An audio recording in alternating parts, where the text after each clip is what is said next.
So hi guys, welcome back to our YouTube channel. And for this video guys, so ang dami nagko-comment doon sa isang ano ko, so pag-loan ko ng 50,000 to 100,000 sa card bank. So meron nag-comment guys, so madali ang ano lang to, response. So ayan.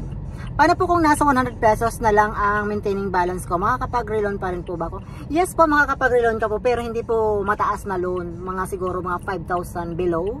Pag mga ano, alam ko nga 5,000 meron na din po siyang maintaining balance, 50 pesos per 1,000. Hindi ko alam kung anong pera ang porsyento yung kinukuha nila, basta i-base ko na lang sa aking loan. So hindi kasi ako marunong magkwenta-kwenta ng mga ganyan, basta ako naglo-loan at tinitingnan ko kung kaya ko siyang hulugan. So by the way, ganyan ano.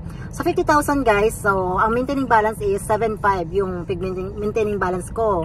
So sa 100 po times 7.5. So ayun lang po yung maintaining balance doon. So nasa 15,000 po yung maintaining balance nung nasa 100,000.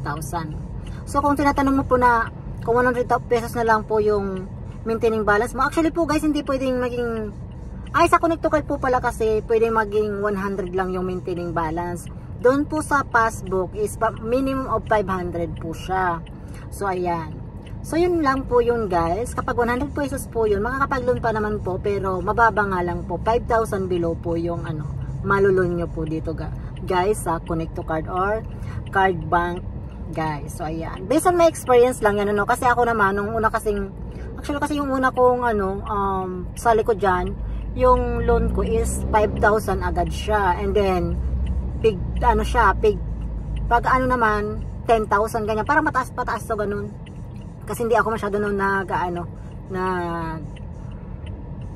tatagal ng loan. Minsan 1 month ko lang siya, babayaran ko na yan, ubos na, yan na. Tapos loan na naman ulit ako. So nagagandahan yung performance ko ng TO, yung mga pumupunta ng center. So ayan.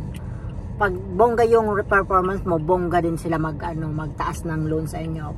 Mas hindi kasi di sila nahihirapan mag-sale sa inyo, mas makakapag-loan ka ng malaki. So I hope yun na nasagot ko. So meron pa akong question, so another video naman tayo. So bihira na kasi ako ngayon mag-vlog kasi nga super busy tayo ngayon sa business natin. Taray! Sige, bye bye guys! See you on my next video.